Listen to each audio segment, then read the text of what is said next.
Well, good morning, everyone. Good afternoon, whoever else, or good evening to our friends in India. This is our webinar.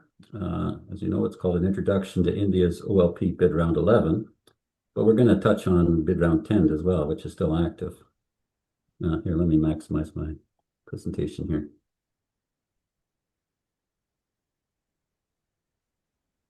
So here's our agenda for today. We're obviously 5 minutes behind, but we'll hopefully maybe catch up. So I'm going to give a quick review of the business case for investing in India. Then I'm going to talk about the exploration potential of the Andaman Basin. Dr. Srini Krishnan is going to talk about the thermal maturity and source rock distribution, which is a key component to the potential of these basins.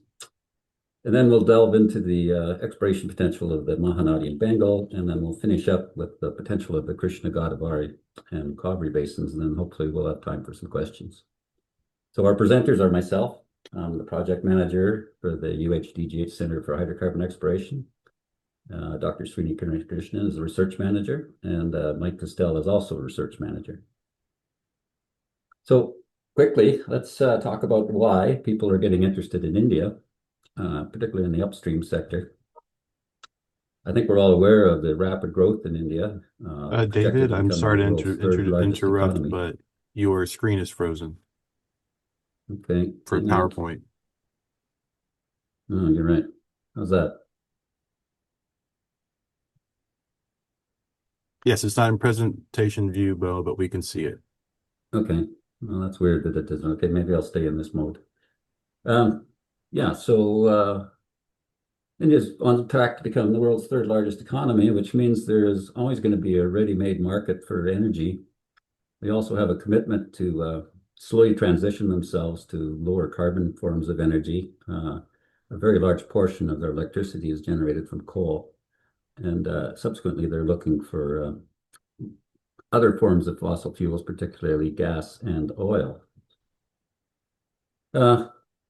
The potential in India is massive. There's 26 sedimentary basins, and they cover over 3.36 million square kilometers. There is obviously some development in India. There's been production in a number of these basins, but a number of them are virtually untouched, what they call a category 3 type. So they're prospective, but there's really undiscovered. And we're going to talk a little bit about some of those categories that have potential, particularly in the deep water. As I say, the geology is favorable, and there's a lot of lookalikes, and we're going to touch on that as well. You see things that look like the Gulf of Mexico. Obviously, the East Africa Rift. A lot of variation there. So if you're looking for a particular play type, you could probably find it in India. India has rapidly changed. Starting a few years ago, they went through a process of changing the regulations for exploration, making it much more attractive. That culminated in March of last year when they passed new legislation, which basically created a new Oil and Gas Act. Up until that time, it was part of the Mining Act, which dated way back to the early days of India.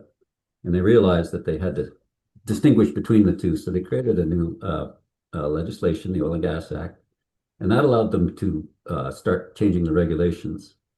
To their credit, they started canvassing the rest of the world to see what worked best.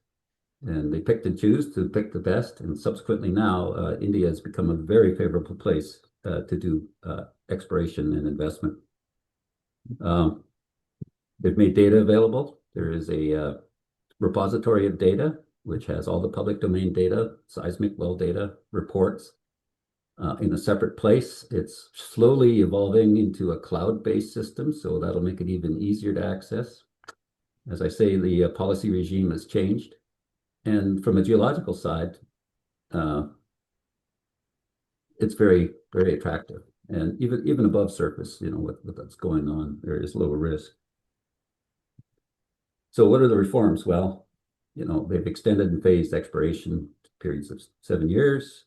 You can bid based on 2D and 3D seismic with no well commitment. Original incentive is increased. There's an easy exit option. And swapping a program with other surveys and wells is a feasible thing.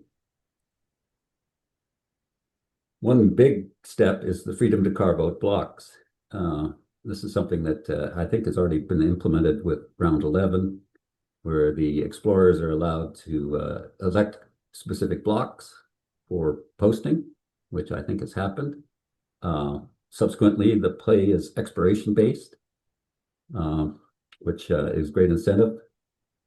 There's shared responsibility now, and obviously there's always a good opportunity to partner with existing players, particularly some of the indigenous oil companies in India, which are very interested in forming partnerships with some of the foreign entities. The oil structure has changed to become very favorable, particularly in the ultra deep, which is a lot of what we're talking about here. Very low royalties, there are royalty holidays, concessions are built in.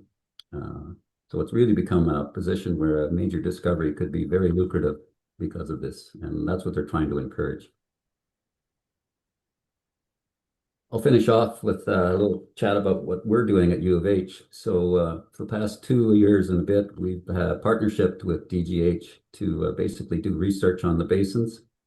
Subsequently, we host a vast amount of data on campus at U of H, which allows interested parties to come and do a quality inspection. We have a dedicated data room. You're allowed to come in and look at lines or whatever you want. As long as you don't download the data, we're okay with that. But obviously, we're also doing research. So we have students, faculty, and staff working on these basins. We currently have 2 PhD students that are very actively looking at a couple of the basins, plus some of the research people in the department. And we've done a lot. We've actually come a long ways, and today's presentation really is going to be a demonstration of how far we've come. So this will be in the recording, but if you need more information, particularly about some of the business and some of the regulatory aspects, I am not the expert. I strongly recommend that you reach out to either the ministry or the Directorate General of Hydrocarbons. If you're interested in data, you can talk to us about that for a data room visit, but if you're ultimately going to purchase data, I would suggest you contact the National Data Repository, where you can actually sign up and get access to what's available. And yeah, and the OALP bid rounds are basically, and there's the website for that. Okay, that's enough of the business aspects. Let's talk about the geology. So I'm going to start with the Andaman Basin. There has been some activity in the Andaman recently. There's been some wells drilled, which are fairly significant. In the West Andaman Basin, there was a well drilled by ONGC, which is really a wildcat because there was virtually nothing out there for hundreds of kilometers. We don't have the results of that well yet. It's still confidential, but it is a very interesting well. It's testing some theories out in the West Andaman Basin, which is a passive margin. A little closer into the Andaman Islands, there's been a few wells drilled. The Vijayapurnam 1 and the Vijayapurnam 2. The Vijayapurnam 2 actually had some success. It tested some fairly significant gas. It was drilled in relatively shallow water, 200 and some odd meters of depth. They tested gas at about 2,200 meters of depth. It had a large percentage of methane, but the jury's still out on whether there's a petrogenic source involved as well. And that's part of our research right now. We're looking into that, and it's starting to look more positive. Another well drilled further to what we call the back arc basin was the Andy W7 well. And it also encountered thermally mature source rocks. They were able to sample the rocks and get a feel for what was going on. And it looks like there is a thermal mature area in there. The map on the right basically shows the play areas, and that's based on sediment thickness. So that's a sediment thickness map derived from our seismic. And you can see the scale here is massive. So there is a lot of opportunity. Okay. I'm going to skip that for a minute. So there are blocks available in round 10. I'm going to quickly go through them and just maybe highlight some of the potential. So this is block 22, UDWHP 24/2. It's the most northern block in the basin. And you can see, this is one of these volcanic highs, but over here we have a considerable sediment thickness and good opportunity for structural plays, which is the theme you're going to see throughout this. If we move to the south one block 23, This is the north-south line, and again, you can see how complex the structure is out here, but it's kind of a good thing and a bad thing because it creates great opportunities, but it's also a little bit difficult to figure it out technically. But we've gone a long ways towards mapping these structures. Next block down, again, lots of structure, lots of sediment thickness, and potential for structural plays. I would call these play leads, if anything. A little more interesting, though, is the most southern block, which is UDWHP 24/4.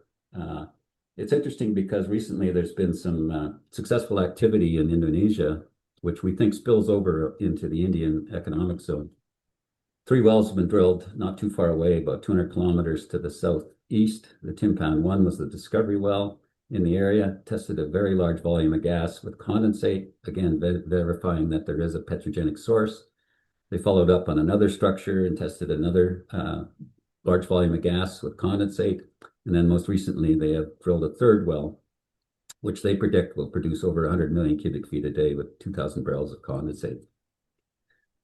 And there you see what this Timpan structure looks like. It was drilled on a flat spot, a bright spot, on a structure, a particular type. We call it a Sunda type structure. It was probably reactivated at some point. And why is that interesting? Because we see similar things when we move into the Indian.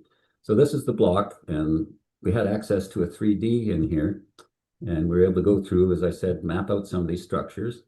And recently a well was drilled on one of these structures by ONGC. Again, you can see this beautiful closure, and you can see it on the map.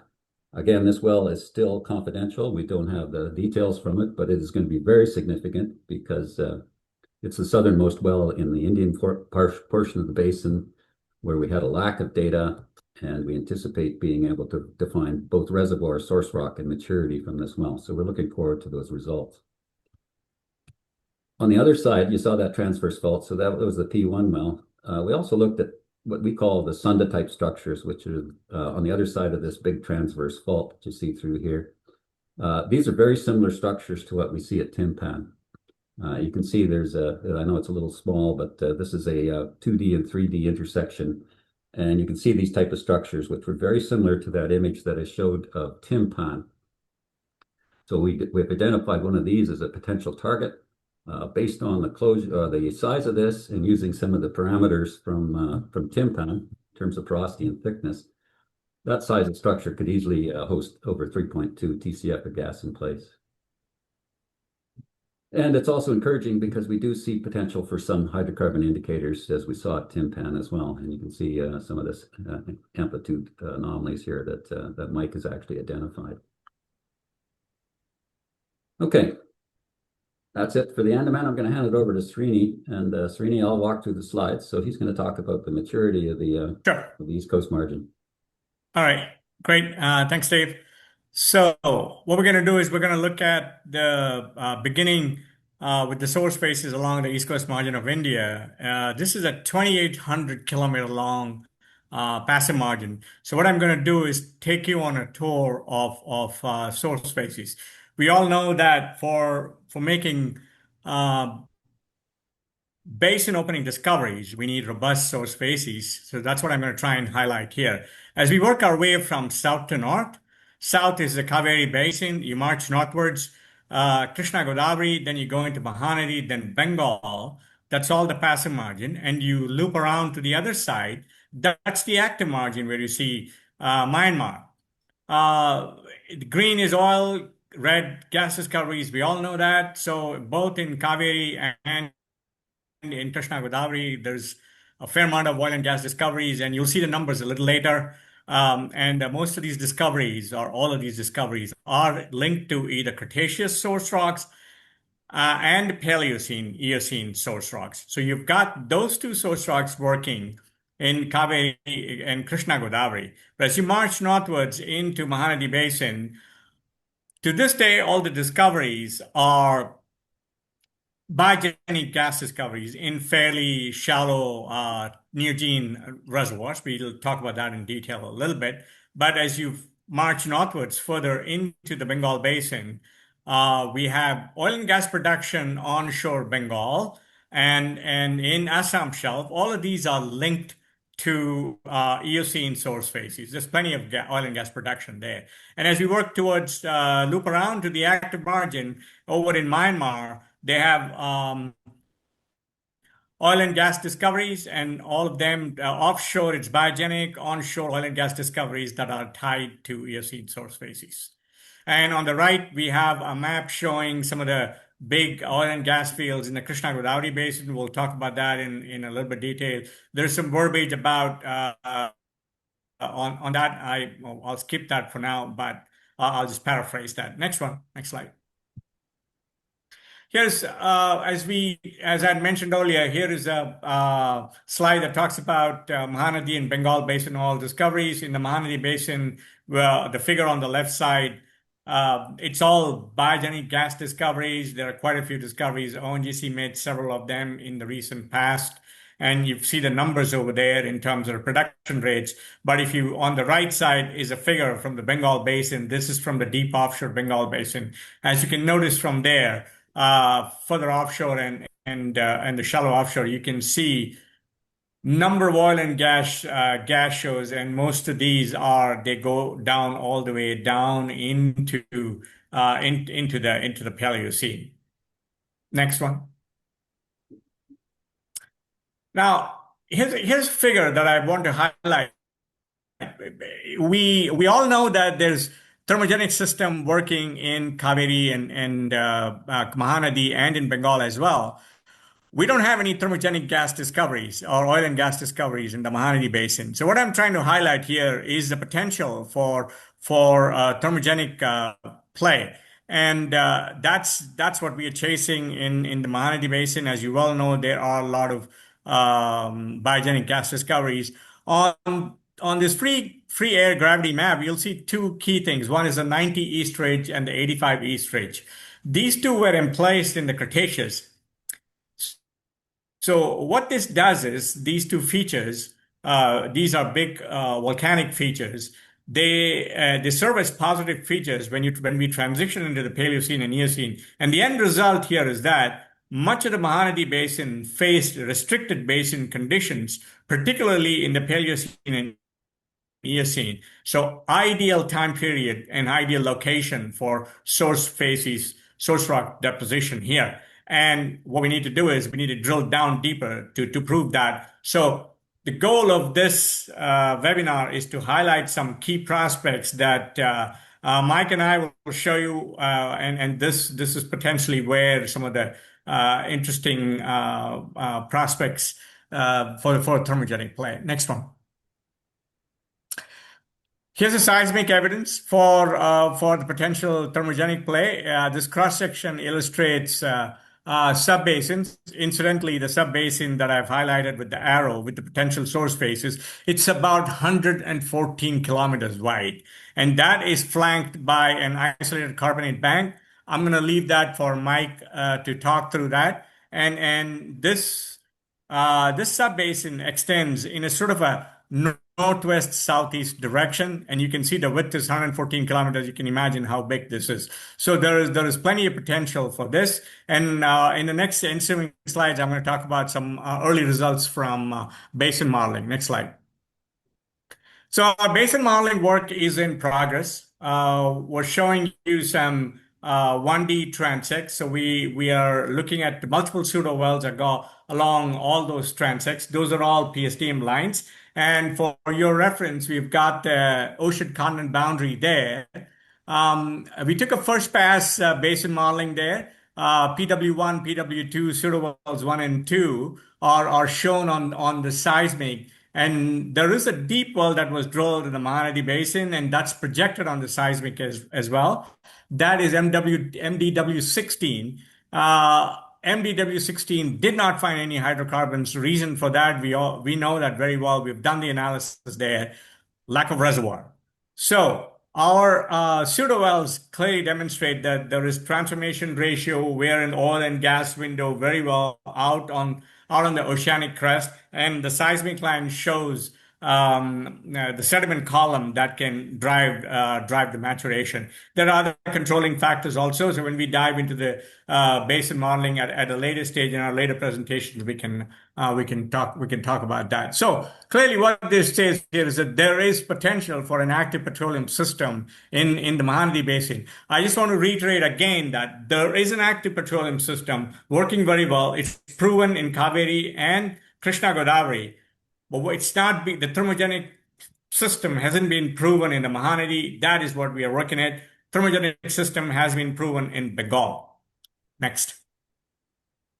So at this stage, I'm going to hand over to Mike. He'll talk through some of the exploration potential of the Mahanadi and Bengal basins. Mike, over to you. Sure. Thanks, Srini. Thanks, Dave. All right. So getting into some of the prospectivity in Mahanadi and Bengal basins that we've identified, I'll go through some of the regional work that we've done to date, and then get into more of the specifics of where we might think where we think there's potential here. Looking at the inset map here, just to refresh everyone's memory, the red box is showing the Mahanadi and Bengal basins, and then the blow up figure is showing more specifically where we've been looking. So, Dave, next slide. This is a map. You can see the inset map on the upper left, so focusing in more on the data and the leads we've put on the larger base map. The OALP 10 blocks are shown in yellow, the black outlines, and then the OALP 10 or OALP 11 blocks are shown in pink. So back up just a little bit. We've put our carbonate prospects or leads in the blue polygons. You can see them. These are basement or volcanic core basement and basement highs. So you can see the 85-degree ridge is where we've seen a lot of this potential carbonate plays and prospects. Moving on to the classic wedge type plays, you can see in UD6 and UD8, which is straddling the border between the Mahanadi and Bengal basins. We've identified a handful of wedge prospects, and I think we might talk a bit about this later, so I'll leave that to Srini. But we've been looking at these wedge plays that onlap onto the shelf, and you can see them in just the south of UD1, which is the OALP 11 block in the Mahanadi Basin, and we've identified a handful of these plays in a area which has a lot of 3D coverage. We've done a quick assessment of these prospects. Granted, this is early days in our assessment, but if you go through and put in some average parameters for these type of analogs throughout the world, we come to 24 billion barrels of STOIIP. Now, I will say these are unrisked volumes, and we'll have to go back in a bit more detail and rigor to come up with what we think might be a more final number of these in place barrels. Okay, with that, next slide, Dave. On the map on the left, you can see the amount of data that we've been using. And so the 2D data is all in black, the 3D data is in blue. Again, superimposed on top of that are the OALP 10 and 11 blocks.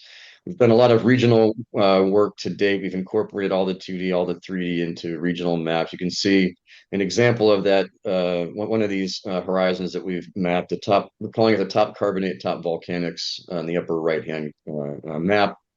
The line A to A prime is a strike line going from approximately the west to the east. You can see it there labeled on the map, just showing the overall basin architecture. As you can see, the 85-degree ridge, which Srini had mentioned, so you can see that in the gravity data. Also, it's very obvious in the seismic here.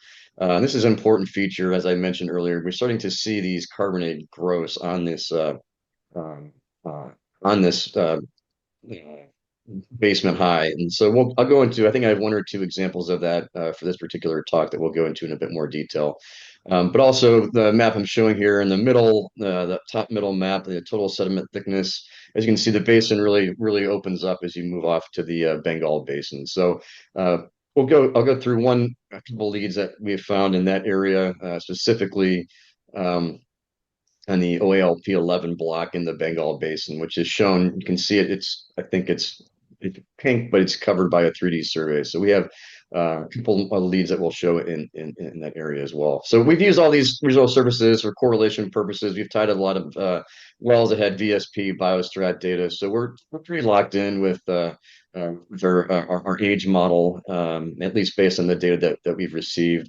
We have recently put together a velocity model that's incorporated stacking velocities for these India span lines, which I don't have on the map here, but I think Srini showed that earlier with the pseudo points for our basin modeling. So this is all starting to come together, and I think once we incorporate the velocity model, we can get down to the nitty gritty of these prospect risking and assessment. Next slide, Dave.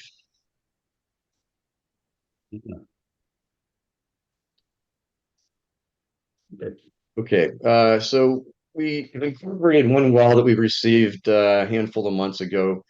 This KGD 20046 and 6-1, which is shown on the seismic line there. You can see it penetrated this basement high, and it found about 50 plus meters of algal wacky stone drilled on this volcanic high. So this well, after we have been looking at these carbonates, we have a good sense that the carbonate play it does exist, and this is an example of that.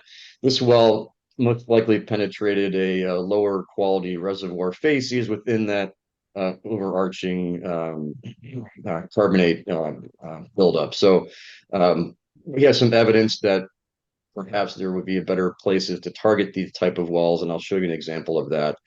This line it may not, I don't think it's the same line I showed earlier, but it's from A to A prime, from west to east there. You can see in the base map. This well is marked by the star on that base map there. We've just now received KG data, a lot of 3D, handful of seismic data that will incorporate these well results into our overarching story. At this stage, we don't have a lot of data coverage over this particular penetration.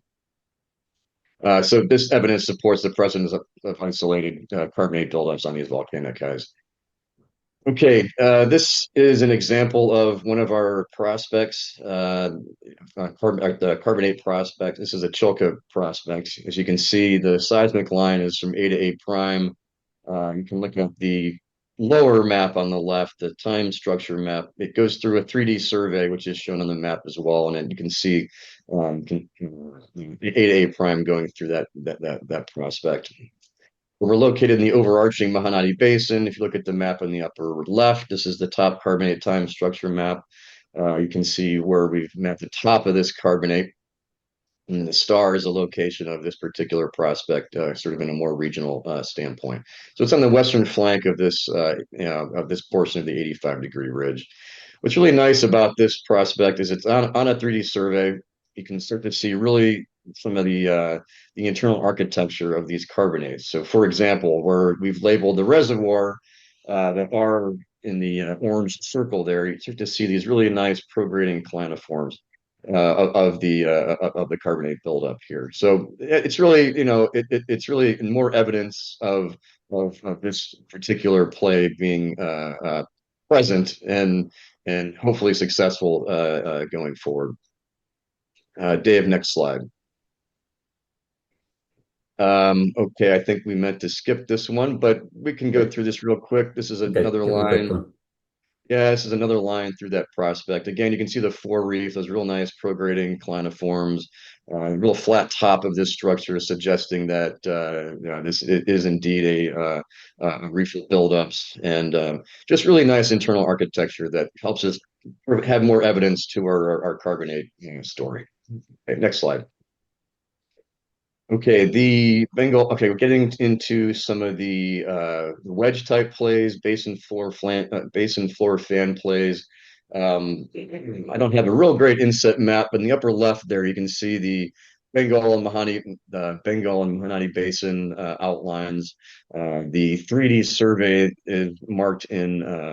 You can see the extraction on the base map. That's the extent of the 3D survey, and then the Key 11 outline is that pink box there. So this particular lead falls directly in that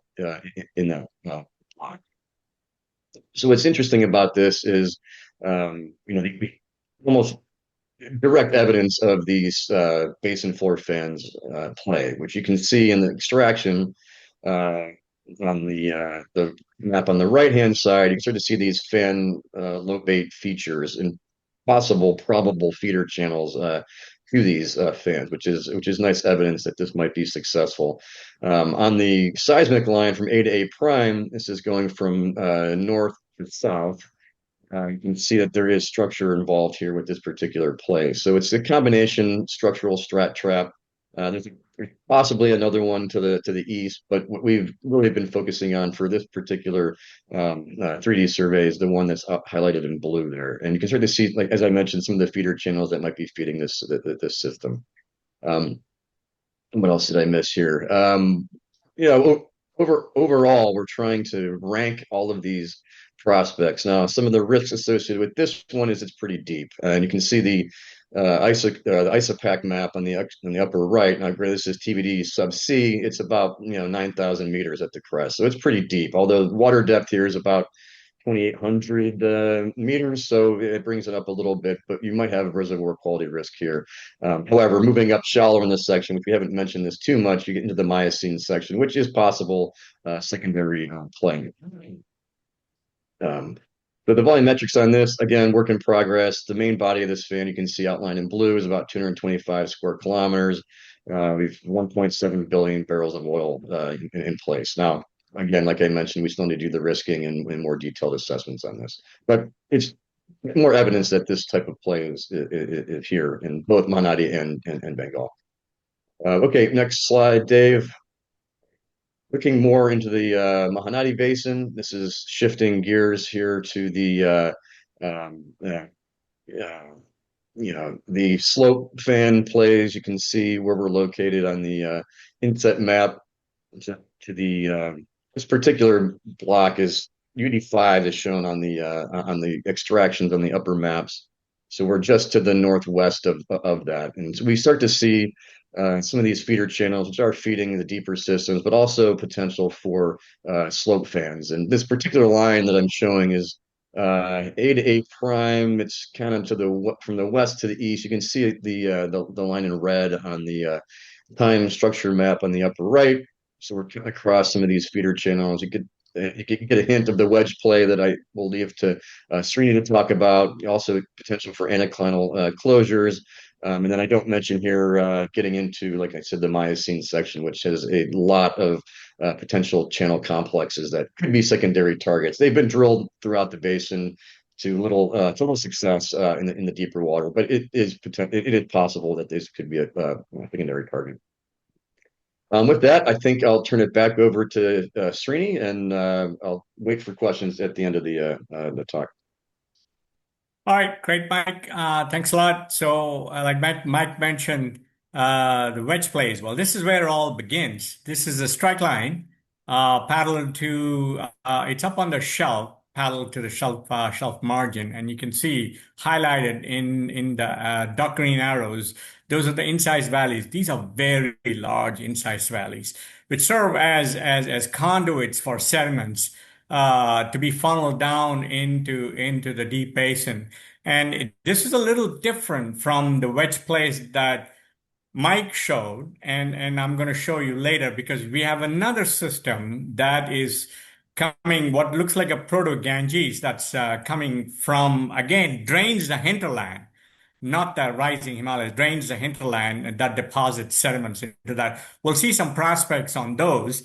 But anyway, coming back to these incised valleys, it's giant incised valleys that funnel sediments down into the basin that are responsible for the basin floor fans and the wedge plays. This next slide is very important. Next one, Dave.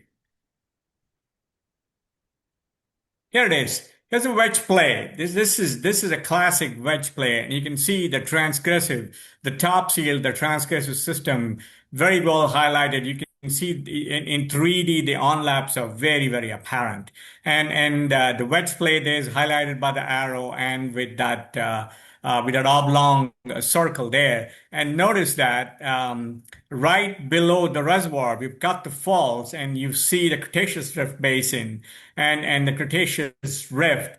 So these wedge plays are directly underlain by the Cretaceous Rift, and you have faults that link to this wedge play. So easier migration into the wedge play there, into the wedge play prospects there. But in addition to that, they also have access to the potential Eocene source, which is further down dip. Interestingly enough, the carrier beds will take it up in here.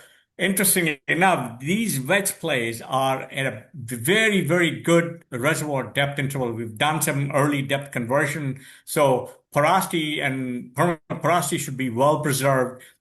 The important point here is that they see a big fetch area. So there is excellent opportunity. There's a very good potential that this could be charged perhaps better than any of the things that we see in this. But anyway, that's just we are in the early stages. Next one. So continuing on with the wedge play, here's a well down there, MDW16. We see the yellow surface. I think it's kind of phantomed in there. You see there's reservoir there, and there is a gas show in this particular well as well. So again, it goes to show that we do have reservoir in the system in these wedge plays. Next one, Dave. This is from further a little bit northwards from the Bengal Basin, where we mapped some prospects using a merged 3D. And here we see that there is the line that CC prime that illustrates the wedge play, and I've highlighted up dip seals and the wedge play very, very well. And we'll see some details in the next slide. Next one, Dave. There it is. On this map, I've highlighted multiple prospects here. We've been able to map multiple prospects. Interestingly enough, this wedge play, many of these prospects have a closure in there. So there is that element that helps with this particular wedge play. And if you look closely, you can see the sediment fairways coming sort of from northwest down towards the southeast direction. This is the Proto-Ganges that is draining the hinterland into this. We've done a fair amount of work, but perhaps at a larger event or a symposium, we can show some of the details on this. And this next slide, Dave, this next slide highlights some of the analogs that we think could be useful for delineating these wedge plays. Right in here, I'm showing some wedge play analogs from the Atlantic margin and Gulf of Mexico. Notice you look at seismic attribute there, which is an RMS between the top and the base of the wedge play. Looks very, very similar to what we see in the Atlantic margin. That's your Jubilee discovery there. All said and done, there's some fundamental differences over there. Jubilee is sourced by the world-class Cenomanian Turonian source rocks. And here we are proposing potentially Upper Cretaceous and maybe very likely the Eocene source facies. Those two source facies, as I had shown earlier, they work very well along this margin. We've got plenty of evidence for oil and gas discoveries. So with that, I'm going to segue into Krishna Godavari and Kaveri basins. Those two basins have plenty of oil and gas discoveries. Thanks, Dave. This is a map that highlights, shows the two basins. There is Kaveri Basin to the south. As you move northwards, you have the Krishna Godavari Basin, and Mike has put those blocks up there, OALP 10 and OALP 11 blocks there for you. So this, you'll find it very interesting as I go through some of the details here. Next slide, Dave. Here is the Krishna Godavari Basin regional stratigraphy. In the middle part of the slide, you'll see the stratigraphy. We've got potential source intervals highlighted in dark green, proven source in light green. I'll just paraphrase that. Proven source intervals are Paleocene, Eocene, and Cretaceous as well. There is potential for another Cretaceous source that has been proven in Kaveri, but not in Krishna Godavari. A quick look at some of the details here. The resource base exceeds 7 billion barrels oil equivalent. Proven is 5.1 billion barrels. There's plenty of oil and gas production here, both onshore and offshore combined. Offshore, there is a Rava oil field. It's 250 million barrels in place. I think the plateau production in that at one point was 120,000 barrels per day. Currently, ONGC is producing 45,000 barrels, and the resource size is about I think or gas is about 3.1 TCF, and it's on production now. I don't know the gas numbers exactly, but I do know the oil numbers at 45,000 barrels per day. That's being developed now. And deep thermogenic system out in the deeper water is not is still being explored there. I said it says underexplored. It's been proven. I just found out this morning that in one of the discoveries there, they have drilled down into the Cretaceous and they found 25 meters of pay within Cretaceous reservoirs. Again, clearly highlights that there is Cretaceous source working here very well. If not one, maybe two Cretaceous sources working as well. So this is a Category 1 basin. It's proven oil and gas. Very important. I'm going to show you some examples as we go into as we dive into some of the details about possible prospects in the deep offshore. Next slide, Dave. Right here, this is from the Kaveri Basin. Here again on the stratigraphy is in the middle. On the left side, I'm showing you the Chola discovery. Chola discovery. It's a condensate gas discovery. It was made in 2024. I believe ONGC is drilling or drilled an appraisal well there. We don't have any details on the size of the discovery. I'm showing you a couple of seismic lines here that highlights the Chola 1 discovery. All said and done, you're looking at about total fields 30 to 35, both onshore and offshore together, resource base 3.5 to 4.3 billion barrels oil equivalent, recoverable resource over 1 billion barrels oil equivalent, and as far as the status of offshore, it's underexplored. So that's the potential that our goal is to unlock that. And as Mike had mentioned earlier, we just received the data and we're starting to work that. So as we work through the coming months, we're going to work through some of those details. Next one. This sort of highlights a play element, so I really don't need to go into the details. I mean, these two maps clearly show that why there is this potential for source rock deposition, early rift, narrow basins, marine transgression. So in the early part, you can have potential for lacustrine source, like you see the Atlantic margin, and as you progress towards increased rifting, marine transgressions, and marine source rocks. Most of this has been well proven in the Kaveri and Krishna Godavari basins. Next slide, Dave. Here I'm showing you some examples from the Atlantic margin. One both from the conjugate sites. One from the Venus discovery, the recent Venus discovery, and the other from the Orange Basin. The other one is from Sergipe, Alagoas. They found oil and gas, plenty of oil and gas in Cretaceous reservoirs. And here we have a seismic line on the top from the Krishna Godavari Basin. Location is shown by the yellow line, and you can see the breakup and conformity and the potential for the various source rock intervals in the deep offshore. So you see the Sindrift section. Sindrift section has been drilled. That's where they have found a 25-meter pay in the Cretaceous reservoirs. So there is very likely, there's a good chance that the same source rock intervals found in the Sindrift could extend very well into the deep offshore. You've got the sediment thickness there to drive the maturation there. All in all, I think there's enormous amount of potential here. Next slide. Here it is. This is a maturity window from deep offshore. One of the author here shows this was published in 2008 in an APG APG conference. This shows the maturity from one of the wells from the deep offshore. We penetrated source rocks there. In fact, we just received the well data. We haven't done any detailed work on that. And the well, as far as we know, I've looked at the well report. It does show presence of source rocks within the Cretaceous and early Paleogene as well. Next one.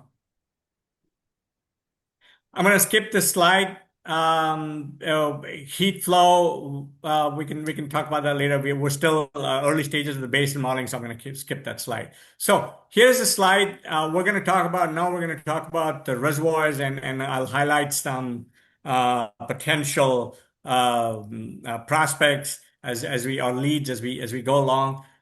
Here we've got Cretaceous. We're calling this the Cretaceous and Paleogene shelf to basin linked depositional systems. Highlighted here in the blue circle are shelf margin deltas that funnel sediments down into the deep basin.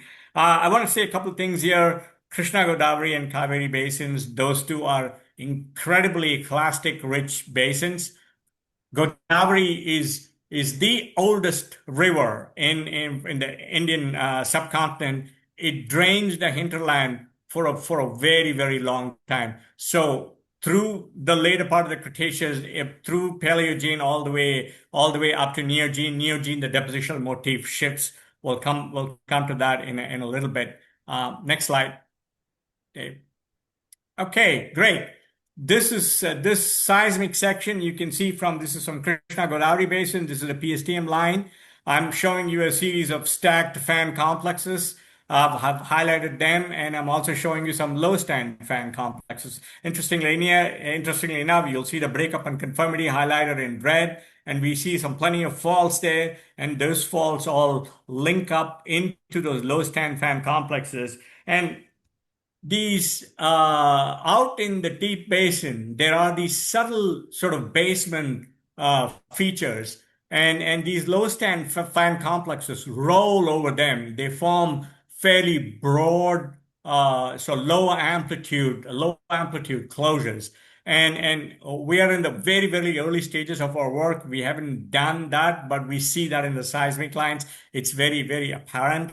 So I think that is where the potential is. Now, we've got to keep this in mind. These low stand fan complexes and slope fan complexes, they are close to the source. They're juxtaposed to the source. The closer you get to the source, the easier you can fill these reservoirs up. The easier you can fill the tank in simple terms.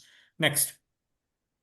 Here's a schematic that sort of highlights the depositional margin pinch outs. I think these are the different kinds of sort of trapping mechanisms that we envision in these deep water settings. This is an example from the Atlantic margin. This is from the Jubilee Basin discovery and from the Tano Basin. So the authors have published plenty of information on this, and we envision similar kind of scenario in these in the Krishna Godavari Basin and in the Kaveri as well. Next. Okay, when you come to the Neogene, the depositional motif shifts from the hinterland. Hinterland is from Cretaceous all the way into Neogene. Neogene is primarily from the Bengal fan. That is from north to south. This is a prograding Bengal fan. Now, the reason I'm highlighting this here is that majority of the oil and gas discoveries in the Krishna Godavari Basin are in these Neogene reservoirs. It is fairly significant. Some of these are quite large. Like I mentioned earlier, the Reva oil field, the ONGC block where they're producing 45,000 barrels per day, they're all from Miocene and Pliocene reservoirs. Next. Again, more examples. We have highlighted play types and analogs. There are a number of different play types we can identify from these seismic lines. And I'm showing you a couple of examples, a couple of analogs from here, both from the Atlantic margin, one from the Jubilee and one from the other side. Will come one from the Jubilee and one from the other side. You'll see that in the next slide. So yeah, this is from the equatorial margin. In the next slide, here is from the other side. This is Sergipe Alagoas on the right side, top right side. These are Upper Cretaceous reservoirs. Stratigraphic traps work beautifully. 2.1 billion barrels in place, and we see very similar kind of plays. We have identified them in this particular seismic line here, or different play types. So that's it. I'll summarize here that Kaveri and Krishna Godavari Basin, in Krishna Godavari Basin, we have at least 2 or 3 blocks, 2 blocks for the bid round 11, maybe 3 or 4. I don't remember the number exactly, from OALP 10. So we've got plenty of opportunities to dive into, to unlock the potential here. So that's it. Here's summary and conclusions. We believe that this is very similar to the Atlantic margin. That said, there are some fundamental differences. You have the world-class source rocks, Sediminian Turon source rocks working in the Atlantic margin, but we've got the Cretaceous source rocks working here, as well as the Paleocene and Eocene. So we're working through some of the details here, particularly the more detailed mapping, and then most importantly, we're going to look at detailed basin modeling. We go from 1D, 2D, and 3D basin modeling as well. So all of that work is coming. This is very early stages. We've highlighted the potential here. It's very apparent. It's all there. So that's where I finally take us to the next steps. Dave, you want to take this over, the next Yep. steps? Great, thank you, guys. Okay, as both gentlemen have said, we're in the process of working on those prospects and doing a risk-based resource evaluation. That will be coming soon. One of the other steps we're doing, and our students are working on this, is doing some seismic conversion in AEDO, just trying to help identify these prospects and de-risk them further. Ultimately, we hope to develop a portfolio of risk prospects and rank prospects, and sort of get them in the list of potential drilling locations. There is a program to drill stratigraphic wells, which we are participating in, and these are sponsored by the government, by DGH and the ministry. We'd like to get them placed in a position to help de-risk and prove up some of the stuff that we've been talking about, particularly the source rocks and the maturity. One of our students is working on potential of the secondary biogenic plays in the Mahanadi Basin, the shallower Miocene. She's making good progress in identifying reservoirs. As we said, we're soon going to have the KG and Calvary data available in the data room. It's being loaded now. There's a lot, so it's going to take a while, but eventually it'll be accessible to anybody who's interested in doing a quality control. As we finish up with the Andaman, obviously we're going to shift our research into the KG and Calvary. We hope to start a new PhD student working on these basins. We're looking around for one right now. We've got a few leads. And then right now we're hoping to host a more comprehensive seminar where the students will present, and we'll present more detail on some of the stuff we've shown today. We'd like to do it in parallel with the OTC in May. We're just looking for a venue right now that's close to NRG so that people can pop in and out as necessary to see what they want to see. So that's kind of what's on the horizon. And that kind of brings us to the end, other than some time for questions. So Kevin, if you'd like to open up the floor for questions, we're more than willing to answer a few questions. Everybody has access now to use their microphone, so please use them.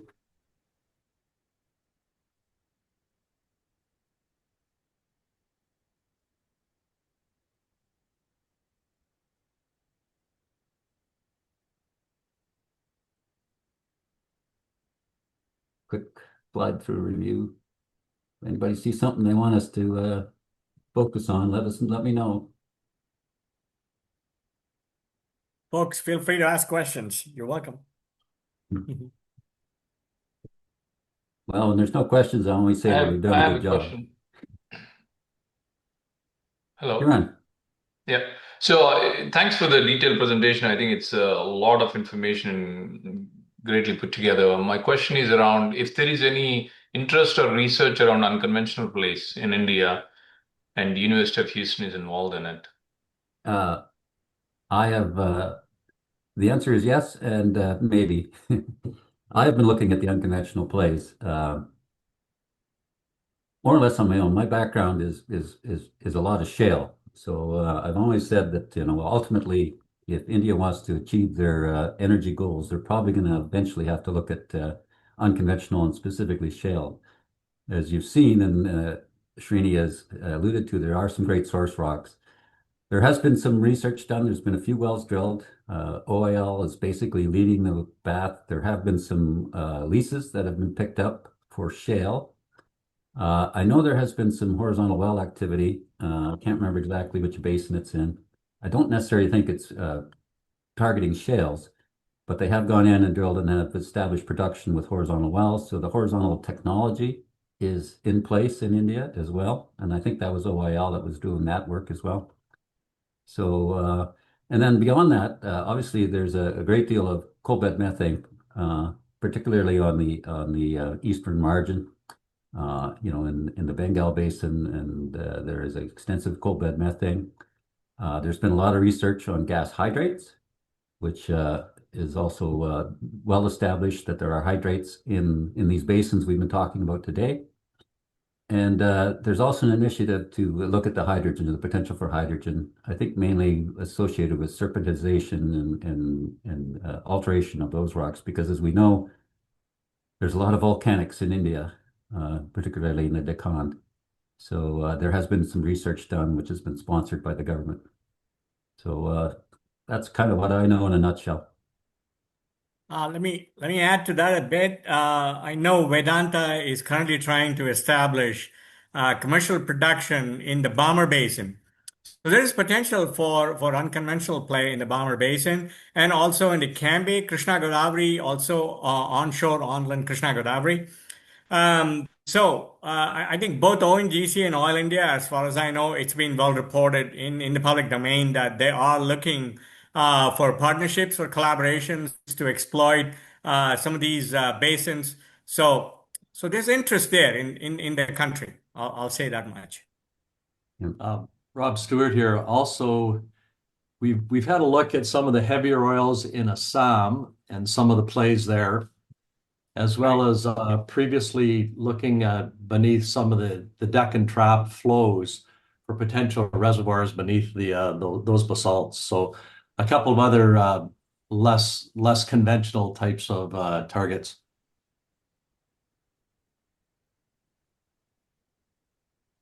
Thank you.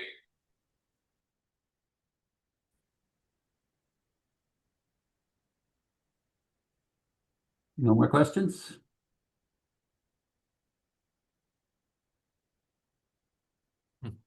No. Good stuff. You raised your hand. You're muted.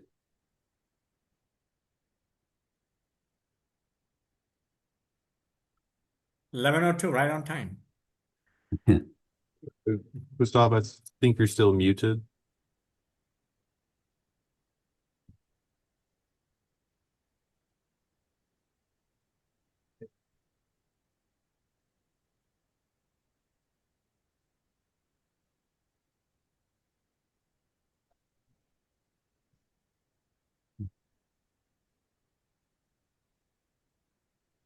Heard from Gustav. I'm sure he had some comments on the unconventional. Gustav is one of the associate directors of DGH, so I'm sure he probably knows more about it than we do. Unfortunately, we can't seem to get connected to him.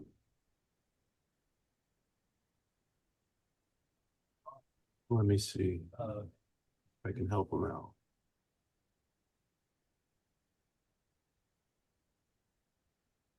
Okay, well, if that's all, no more questions, I guess that brings our webinar to a close. This has been recorded and we will post it to our website. So if you have colleagues who were not able to attend and are interested, we'll have it posted up as soon as possible and we'll send a notice out.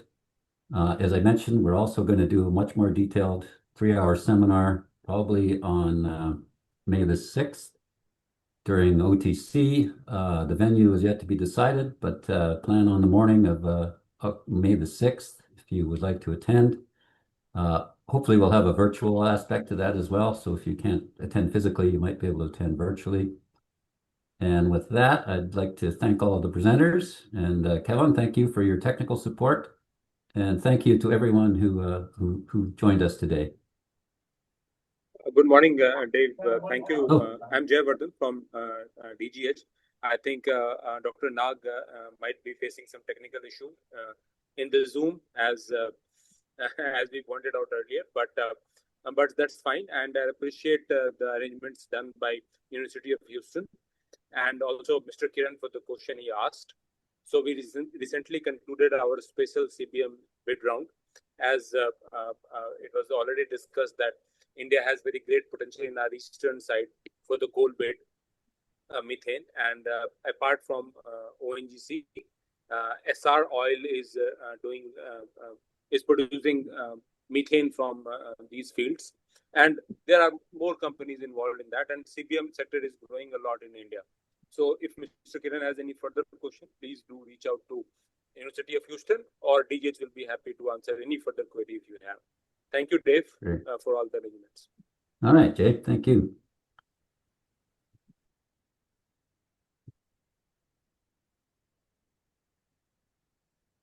Okay. Right. Well, once again, okay. Thank you, everyone, and hope to see you on May the 6th. I think Jamie Collard has a question. Oh, sorry, it's Jamie. You're okay.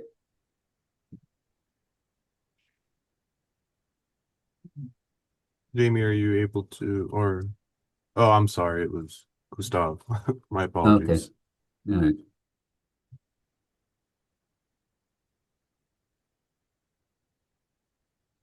We'll Okay. just chalk up his mic isn't working today, fortunately. Okay. Yeah. Fair enough.